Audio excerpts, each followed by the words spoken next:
Welcome to The Explainer. So, today we're tackling a topic that literally touches every single community, but let's be honest, usually feels locked behind this massive wall of bureaucratic jargon.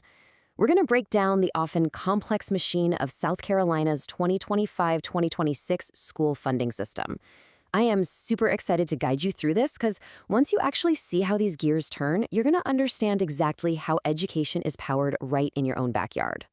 To kick things off, we need to address a really common misconception. When we think about school budgets, it's so easy to just picture this one giant static bank account that a district just dips into all year long. But spoiler alert, that giant pot of money, yeah, it doesn't exist. Actually, the reality is way more dynamic. It's this intricate system relying on a constant flow of data, state formulas, local tax bases, and specialized grants. Basically, you could have two districts with the exact same number of students receiving vastly different levels of support. Why? Simply because their local wealth, student needs, and program costs vary so widely. Okay, let's dive into this. Here's our roadmap for demystifying how this financial engine actually runs. We're going to look at 1. The funding ingredients, 2. The data engine, 3. System stresses, 4. The supplemental boost, and finally, number 5, the taxpayer's dashboard. All right, jumping right into section 1, the funding ingredients. To understand this engine, we really need to look at the different fuel sources powering the machine. So budgets aren't monolithic. They're actually a complex fuel mixture made up of 4 specific ingredients. First up, we've got state aid. This usually makes up the bulk of the pie. We're talking hovering around 45 to 50% for a lot of districts. And this acts as the primary fuel for core classroom instruction and day-to-day operations. Next is local revenue, which generally accounts for another 40% or so, and this one is heavily tied to your community's commercial property taxes and local millage decisions. Then we have federal funds. These are your highly targeted dollars for things like special ed mandates, low-income student support, and emergency relief. And finally, that 4th slice, program-specific grants. These are dollars strictly earmarked for specific cutting-edge initiatives, like, for instance, the FY 25-26 innovation grants might target new early childhood literacy tools or advanced security upgrades. Now, what exactly dictates how all these different slices are handled? Well, the state's Department of Education publishes a massive funding manual. Right now, we're operating under the fiscal year 2025-2026 guidelines. But, and here's the absolutely crucial thing to remember, district leaders have to stay incredibly alert. Why? Because this manual isn't just some dusty, static document sitting on a shelf.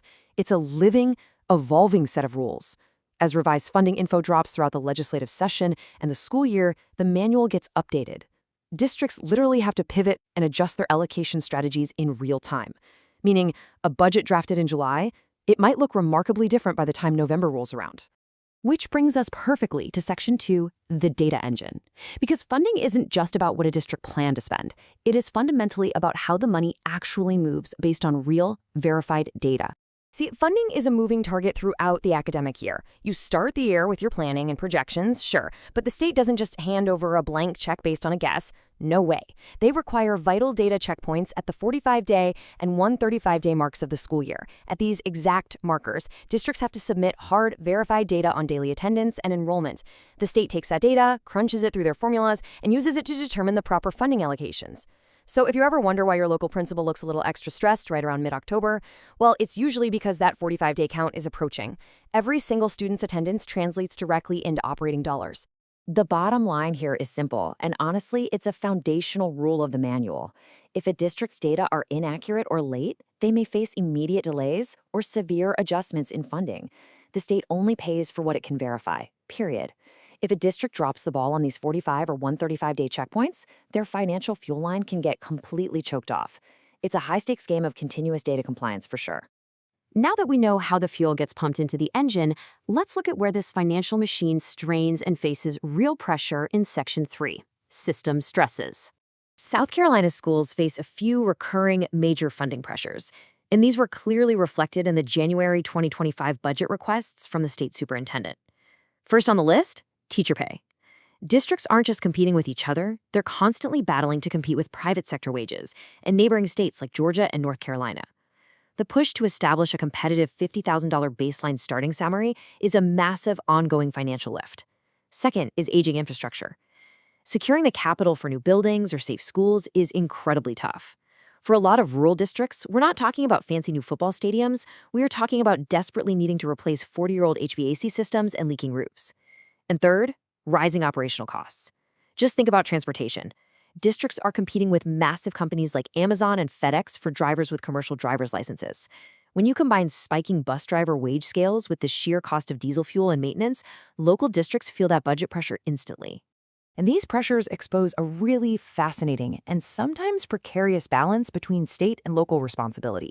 Consider a high property wealth district, maybe a bustling coastal town or a rapidly growing suburb. Because they have a robust commercial tax base, they can raise significant local revenue to absorb those rising costs for things like teacher pay bonuses or brand new facilities. But a low property wealth district, maybe in a more rural inland county, they simply lack that local capacity. A single mill of talks in a wealthy district might generate millions, while in a rural district, it barely covers the cost of a few new school buses.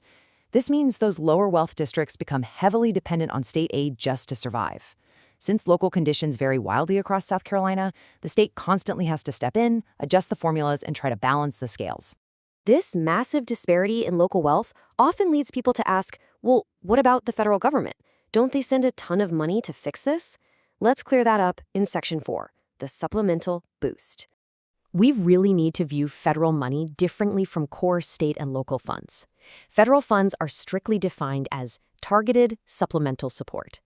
Now, we saw this in a massive way over the last few years with the ESSER pandemic relief funds, but here is the harsh reality of the so-called fiscal cliff. Those dollars are expiring.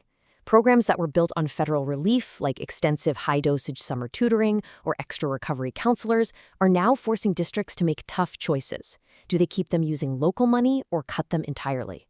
Federal dollars act as a temporary additive for recovery or specific interventions. They are not the core ongoing fuel for the public education system. The main debate is always going to center on what the state legislature appropriates and what local taxpayers contribute. So, knowing all of this, how can you keep an eye on the health of your own district? Let's move to Section 5 and build your taxpayers' dashboard. If you really want to understand where your local schools are heading, you've got to watch the budget signals. First, track the annual state education appropriations during the legislative session. Second, pay close attention to the teacher salary debates at your local board meetings. Are they losing teachers to the district next door? Third, keep an eye on capital funding.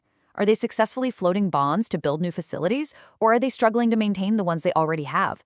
Fourth, remember those 45 and 135-day checks we talked about? Well, if you hear that your district's enrollment is dropping, you know a funding drop will inevitably follow. And finally, number 5, look out for grant programs.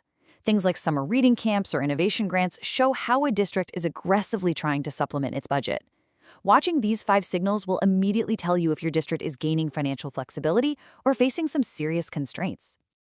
To summarize everything we've uncovered today, South Carolina's funding system is an ongoing, moving process. It's hyperactive, it is entirely data-driven through strict compliance and enrollment tracking, and it's highly dependent on that really delicate dance between state policy and local wealth.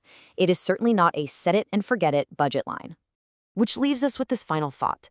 Your district's funding is evolving right now. The rules are active, the data is currently being verified, and the intense pressures of aging infrastructure and competitive teacher pay, they're being debated in your town this very week. The engine is running. The question is, are you watching the details? I really encourage you to take the dashboard we built today, step into your next local school board meeting, and start asking informed questions. Thanks so much for joining me on this explainer, and keep learning.